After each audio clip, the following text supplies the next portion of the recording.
तो ये जो मिथाइल बेंजीन पर है, जो पहले ही अटैच ग्रुप है, ये इसकी एक्टिविटी को इंक्रीज़ कर रहा है। कैसे इंक्रीज़ कर रहा है? इसको इलेक्ट्रॉन देकर, ये मैं मैकेनिज्म में खोलकर आपको बताऊंगा कि ये मिथाइल ग्रुप या NH2 ग्रुप ये किस तरीके से ये इलेक्ट्रॉन देता है।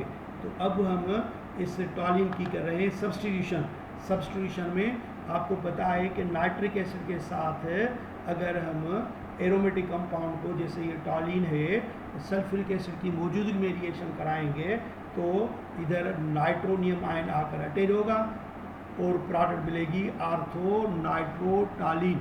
और अगर हम टेम्परेचर 60 to 70 करें तो दूसरी मर्तबा है NO2 ग्रुप आकर सब्स्टिट्यूशन दिखाएगा और प्रोडक्ट मिलेगी ये 1 2 3 4 डाइनाइट्रोटालिन, या ये NO2 इधर भी लग सकता है।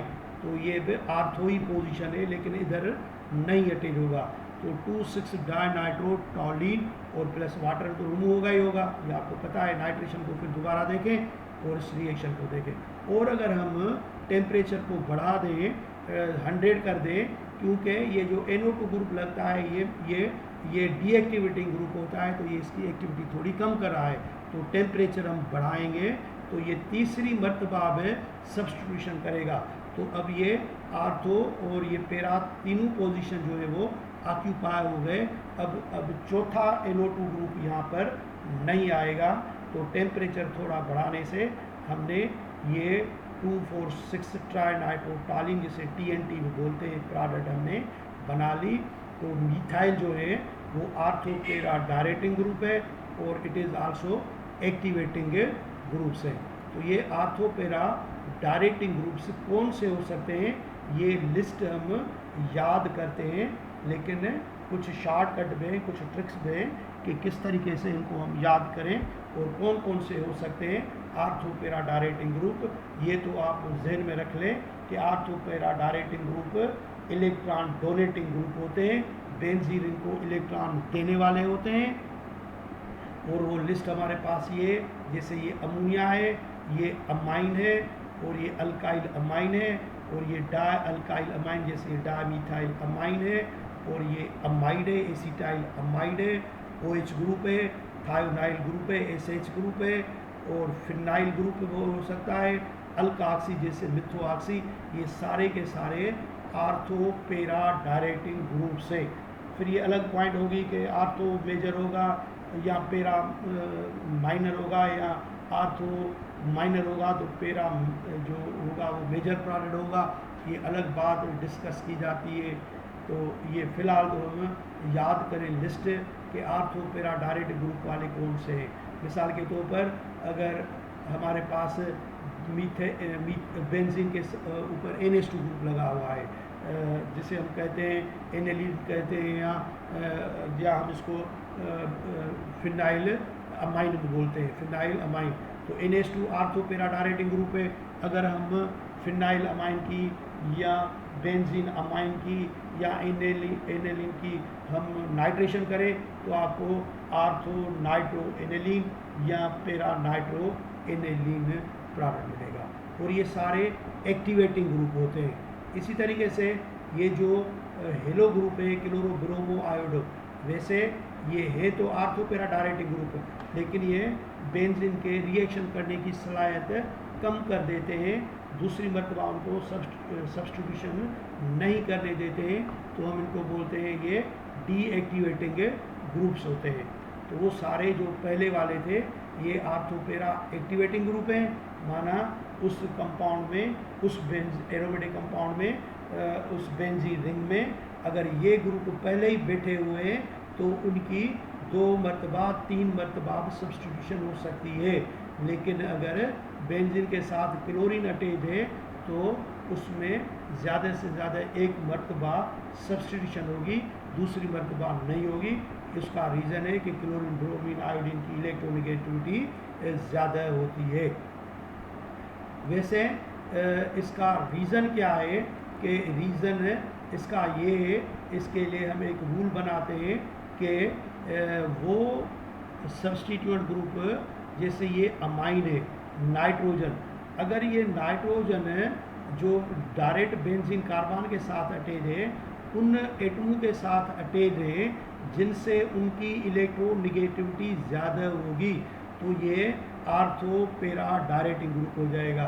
वैसे आपको पता है कि नाइट्रोजन के पास 2 लोन पेयर ऑफ इलेक्ट्रॉन होते हैं, तो ये लोन पेयर ऑफ इलेक्ट्रॉन इस बेंजीन को ये देता है, और इलेक्ट्रॉन जो इधर मिल जाएं वो इलेक्ट्रॉन कहाँ देते हैं, इन्हीं पोजीशन पर देते हैं, तो यन पर निगेटिव चार्ज आ जाती है और ये बन जाते हैं आर्थो पैरा डायरेक्टिंग ग्रुप। तो यहाँ पर शॉर्टकट ये है, या कह लें कि जो ट्रिक ये है कि आप देखें, अगर आपसे कहा पूछा जाए कि ये किस किस्म का ग्रुप है, आर्थो पैरा डायरेक्टिंग ग्रुप है या मेटा डायरेक्टिंग ग्रुप है, तो इसके लिए आप देखें कि वो जो एटम है वो जो दूसरे एटम के साथ अटैच्ड है उनसे उनकी इलेक्ट्रोनेगेटिविटी ज़्यादा है या कम है। अगर इसकी इलेक्ट्रोनेगेटिविटी उन एटमों के से ज़्यादा है तो ये आर्थो पैरा डायरेक्टिंग है। जैसे नाइट्रोजन है, नाइट्रोजन की इलेक्ट्रोनेगेटिविटी हाइड्रोजन से ज़्यादा है तो ये आर्थो पैरा डायरेक्टिंग ग्रुप में आ जाएगा। इधर लिखा हुआ है if the electronegativity of the atom of the group attach, ये ग्रुप है पूरा, इफ़ द इलेक्ट्रोनेगेटिविटी माना इलेक्ट्रॉन को अपनी तरफ अट्रैक्ट करने की सलाहियत of the atom group attach to the benzene ring is greater than any atom of the group, the whole group will act as electron repelling, will increase the reactivity of benzene and direct the new coming group to ortho and para position. For example, amine group है, ये ortho para directing group है और ये activating group है, लेकिन chlorine जो है वो आर्थो पैरा डायरेक्टिंग ग्रुप है, लेकिन उसकी इलेक्ट्रोनेगेटिविटी अकेला ही ग्रुप है, ये उससे बेंजीन ये जो कार्बन से इसकी इलेक्ट्रोनेगेटिविटी क्लोरीन की ज़्यादा है, और उसके ऊपर 6 उसके पास 3 इलेक्ट्रॉन पेयर ऑफ इलेक्ट्रॉन होते हैं, तो ये दोनों काम करते हैं। एक्चुअली इसको अगर सही तरीके से समझा जाए तो हम इस तरीके से कहते हैं कि ये मेसोमेरिक इफेक्ट और क्या कहलाता है रेजोनेंस इफेक्ट दोनों काम करते हैं। मिसाल के तौर पर अगर हम ये कहें कि ये लोन पेयर इलेक्ट्रॉन इसको दे रहा है और फिर आप कहेंगे कि नाइट्रोजन की इलेक्ट्रोनेगेटिव कार्बन से ज़्यादा है तो इससे इलेक्ट्रॉन छीन ले, लेकिन ये मेसोमेरिक इफेक्ट जो है ये पेयर ऑफ इलेक्ट्रॉन इस रिंग को देने की सलाहियत ज़्यादा है बजाय उसके कि उसकी इलेक्ट्रोनेगेटिविटी वैल्यू इससे ज़्यादा है। लेकिन क्लोरीन की सूरत में ये जो इलेक्ट्रोनेगेटिविटी है ये इलेक्ट्रोनेगेटिविटी इसकी ज़्यादा है, लेकिन इसके पास भी ये 3 पेयर ऑफ इलेक्ट्रॉन ज़्यादा है, तो ये इलेक्ट्रॉन इसको देते कम है और उनसे लेते ज़्यादा है। नतीजे में क्या होता है कि ये डीएक्टिवेटिंग ग्रुप बन जाते हैं, ये डीएक्टिवेटिंग ग्रुप बन जाते हैं, क्लोरीन, फ्लोरीन और ब्रोमीन। बाकी जो एटम है जैसे नाइट्रोजन है, ऑक्सीजन है, उनका मेसोमेरिक इफेक्ट ज़्यादा होता है, इलेक्ट्रॉन पेयर देने की सलाहियत उसमें ज़्यादा होती है, इस वजह से वो कौन सा काम करते हैं, आर्थो पैरा डायरेक्टिंग ग्रुप देते हैं। इस मैकेनिज्म को समझने के लिए मिसाल के हमारे पास ये एग्जांपल है OH, ये आर्थो पैरा डायरेक्टिंग ग्रुप है। आप देख रहे हैं कि इनके ऊपर ये लोन पेयर ऑफ इलेक्ट्रॉन है, तो ये लोन पेयर ऑफ इलेक्ट्रॉन इस कार्बन को देगा, ये इसे दे रहा है, तो नतीजे में क्या होगा, इस पर ये बॉन्ड इधर आ गया, ये इलेक्ट्रॉन होने की वजह से कार्बन पर पॉजिटिव चार्ज आ गया, तो इस कार्बन पर ये 4 इलेक्ट्रॉन, तो ये इलेक्ट्रॉन इस कार्बन पर वो जो इलेक्ट्रॉन आ रहे हैं इस पर ये फिर इसको देगा, तो ये इसके दरमियान में ये बॉन्ड बन जाएगा और ये नेगेटिव चार्ज इधर चली आएगी,